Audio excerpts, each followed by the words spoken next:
Hello everyone, Richard here. Just wanted to show you how I made this little holographic effect, because within my scene for my D&D 604, I like the idea of creating some sort of holographic solar system. So when my pilot finally wakes up and finds out that he's in the middle of nowhere, he's going to press on his control panel and boom, this solar system is going to appear.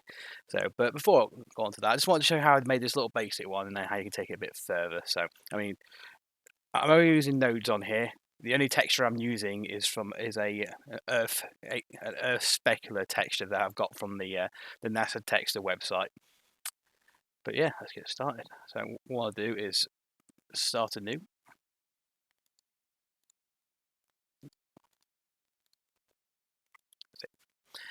We'll just get rid of the good old default cube and the lights. Yeah. So first of all I'm starting with, I'm just going to bring this up slightly, change this to texture editor, Shift A, using the UV sphere, right click, and then we'll shade smooth, which I've just done very quickly. And that's all we're going to use for a minute. Let's bring this up. So, quick new, bring up the emote. The nodes, we don't need this, so we'll get rid of that. Yeah, so this is a pretty basic setup for this. So basically what we'll do is try and turn this sphere into a holographic see-through projection, and the only texture I'm going to use is the Earth specular. The specular is like the black and white image of the Earth. So basically, the land mass is going to be black, and the water is going to be like white. So all I'm going to see texture-wise is just the land mass, which is great for this effect. So what we need is going to Control A. First of all, I need a mix shader.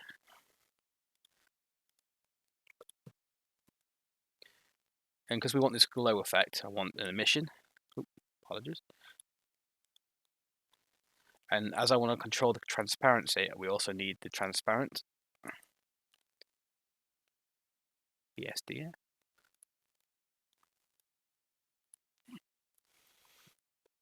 We'll be using some blending modes down here as well to make it work, but I'll show you what I mean in a minute. And then image texture. Right. The reason why you got to use these, because it allows you to mix multiple nodes together. So click on shader.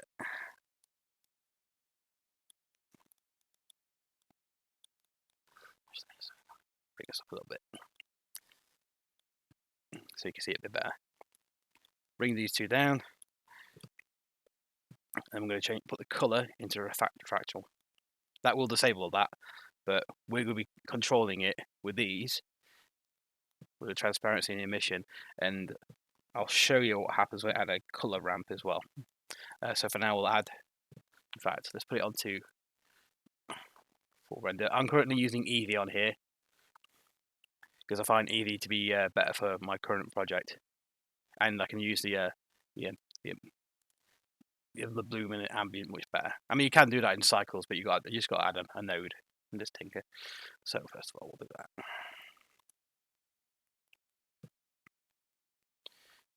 Yeah, so this is the one I've been currently using. So you can see the landmass is black and the sea is white, but all we want to see is the landmass. So this is great.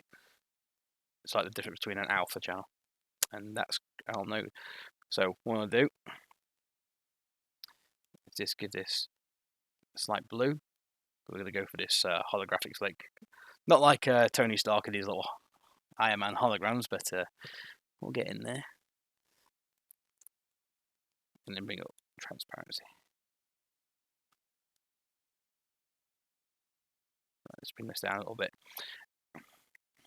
And the reason why it's not looking so transparent at the minute, what you're going to do then is go down to options, and you got blend mode. So you click on that, go to alpha blend, and then boom, we've got a nice blending option with our planet. Reason I clicked on reason I got the transparent, you want a bit more control, because I mean you can have it see through like that if you want, but if you want it more see through, more holographic looking, we add this transparency ED, and then you just bring it down slightly, and then you can actually see right through it. You don't want to go too strong because it wipes it out. You just got to find that that little even space.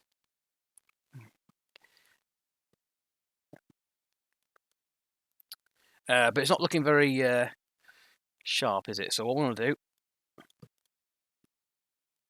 actually no, what we'll do first, I'll show you how to do that. So, of course, the emission's not very strong, but what we need to do is go on to here, click on bloom, ambient, and then increase the strength.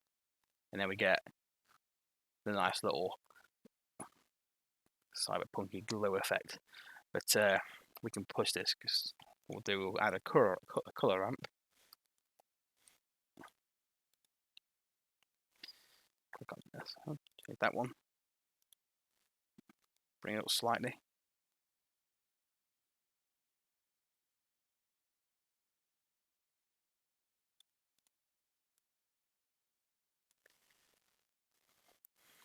And there. And of course, as these are all nodes, completely procedural, you can change the colour if you wish. I mean, for me, I've gone for the blue, but actually, I kind of like the. Let's find a nice one. Let's go for green for the minute.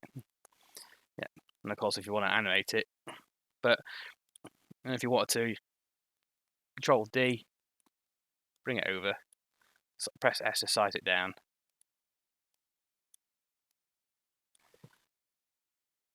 And then if you wanted to, you can change the texture on this one as well. Just right click and separate it and then add a new texture, and then you've got your moon.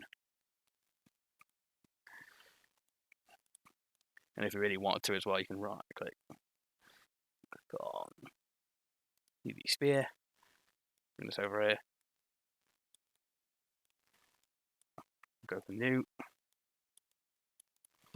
get rid of that. We want emission.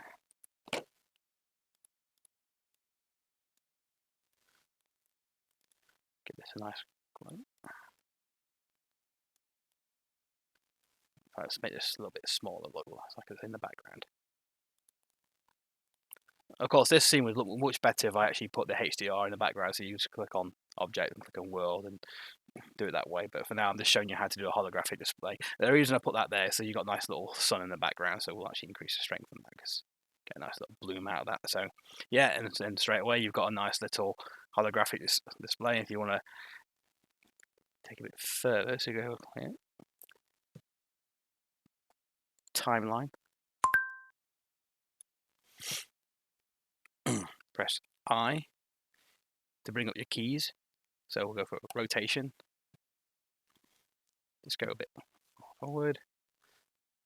Rotate. Just rotate it a little bit. Press I again. Rotate. And then you now got a nice holographic animated display.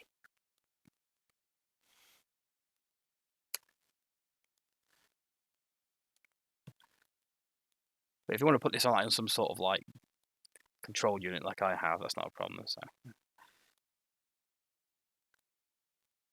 but yeah, I hope that's helpful in some ways to make some. And of course, have a play. You know, just a case of. I mean, you can make asteroid fields and do the same effect. It's just a case of just playing with the nodes, and hopefully that's been helpful for everyone. All right, thank you very much.